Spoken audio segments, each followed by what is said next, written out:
안녕하세요. 저는 청년재단에서 사회가 어색한 우리 한 발짝 앞으로 라는 프로그램을 진행하고 있는 고려대학교 심리학부의 최기용 교수입니다.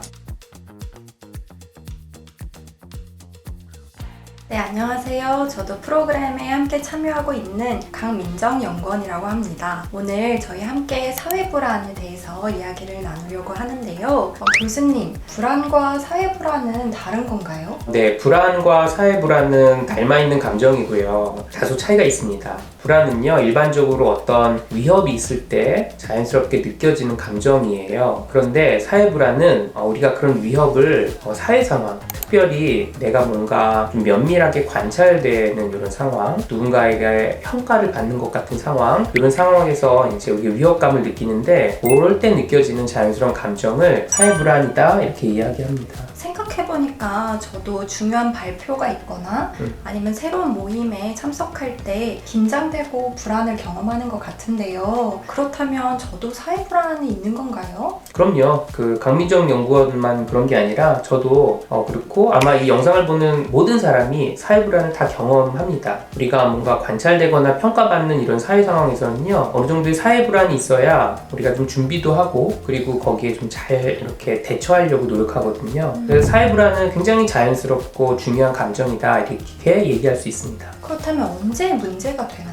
네, 그래서 우리가 사회불안을 느낀다고 다 사회불안 장애를 경험한다고 하지 않는데요. 사회불안 장애라고 느껴지려면 그러한 어떤 기간도 되게 오래 있어야 되고 고통감도 훨씬 커야 되고요. 그로 인해서 내가 중요하게 생각하는 사회적인 상황을 자꾸 도망가거나 회피한다거나, 그래서 내가 뭐 직장이나 학교 생활을 잘 못한다거나 뭐 이러한 등등의 어려움이 생길 때 우리가 사회불안 장애를 경험한다 이렇게 이야기할 수 있어요. 그래서 중요한 것은 사회불안 자체를 경험하는 것이 아니라 그 정도가 얼마나 심한가, 얼마나 자주 경험하는가 이겠네요. 그렇다면 이 사회불안 증상들은 좀 어떻게 나타나나요? 네, 사회불안 증상을 여러분한테 이제 세 가지로 저희가 나눠서 제가 한번 소개를 해드려 볼게요. 자, 첫 번째 기억할 증상은 생리학적인 증상입니다. 생리학적인 변화예요. 우리 강민정 연구원이 사회불안을 느껴본 적이 있다 그랬는데 혹시 어떤 상황이었나요? 중요한 발표 상황에서 좀 많이 경험합니다. 자, 이제 그런 일이 있을 때 뭔가 또 평가도 받는 것 같고 네. 잘못하면 뭐 큰일 날 것 같고,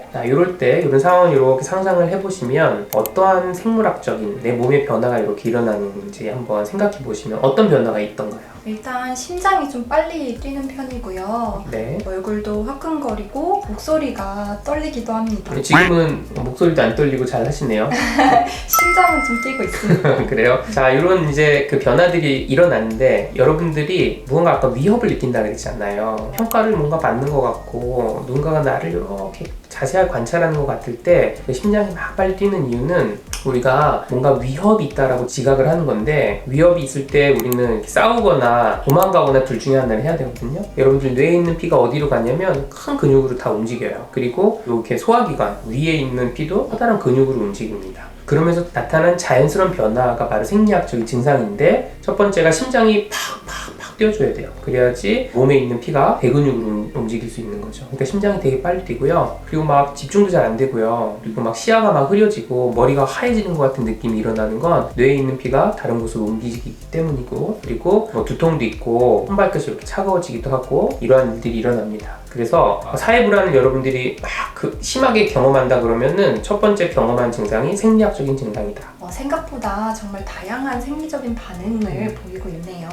교수님, 두 번째 요소는 어떤 건가요? 두 번째는 이제 인지적인 요소인데요. 아마 여러분들이 사회불안을 경험하는 동안 인지적인 변화까지 인식하기는 쉽지가 않아요. 여러분한테 제가 인지적인 요소 안에 있는 두 가지를 좀 소개해 드릴 건데, 첫 번째는 여러분들의 주의가 이렇게 내 쪽으로 돌아오는 자기 초점적 주의라는 겁니다. 발표하는 상황에서 내가 발표를 듣는 사람들을 하나하나 쳐다볼 수 있으면 안 불안해요. 여러분들이 불안한 이유는 내 목소리가 너무 떨리는 것 같지 않아? 뭐 혹은 내가 이렇게 너무 로봇처럼 긴장돼 있는 거 아니야? 막 이런 생각을 하면은 불안감이 더 심해져요. 자기 초점적 주의가 일어나는 게 사회불안의 되게 중요한 인지적인 요소 중에 하나다 이렇게 이해하시면 되고요. 두 번째는요, 전쟁 모드예요. 전쟁 모드는 뭔가 여러분이 그런 사회 상황이 딱 들어갔을 때요, 전쟁 상황이라고 생각을 하는 거예요. 자, 여러분이 이제 전쟁 상황이 되면 어떤 생각을 하냐면, 우리 강민정 연구원이 이제 발표한 사안이에요. 어떤 생각들이 이렇게 마음속에 스치는지 한번 생각해 볼 수 있을까요? 우선 발표를 하다가 말이 꼬일 때가 있는데요.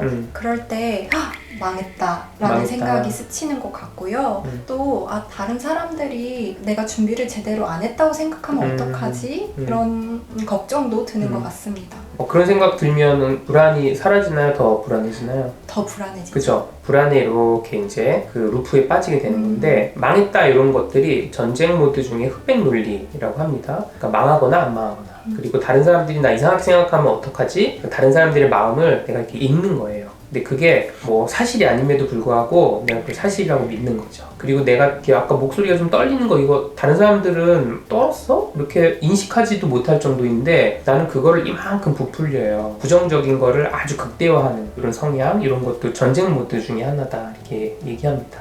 지금까지 저희가 생리적 요소, 인지적 요소에 대해서 들어봤는데요. 마지막 세 번째 요소는 어떤 건가요? 네, 마지막 세 번째 요소는 행동적인 요소이고요. 행동적인 요소는 이렇게 도망가는 거예요. 그래서 사회적 상황에서 빨리 도망가고 싶은 충동이 있고 그렇겠죠. 불편하니까. 어떨 때는 아예 그 사회 상황에 나가지 않는 경우도 있고, 발표는 아예 내가 신청도 안 한다거나 직장 면접 같은데 이렇게 나가지 않는 경우도 있고요. 다양한 방식으로 우리가 그런 사회적 불안을 이렇게 일으키는 사회 상황을 회피하거나 도망가는 이런 행동을 합니다. 그게 세 번째 요소예요. 오늘 교수님 통해서 사회 불안이 어떤 것인지에 대해서 조금 알아가게 된 것 같은데요. 그렇다면 이 사회 불안을 없애거나 극복하는 방법도 있을까요? 사회 불안을 없앨 수 있는 방법은 없어요. 왜냐면 사회 불안은 되게 중요한 거기 때문에 여러분이 없애면 안 됩니다. 그런데 어느 정도의 수준의 사회 불안은 여러분들의 사회 상황에서의 성취를 증가시켜 줄 거예요. 그런데 너무 심해지면 오히려 그 성취가 떨어지거든요. 그래서 그러한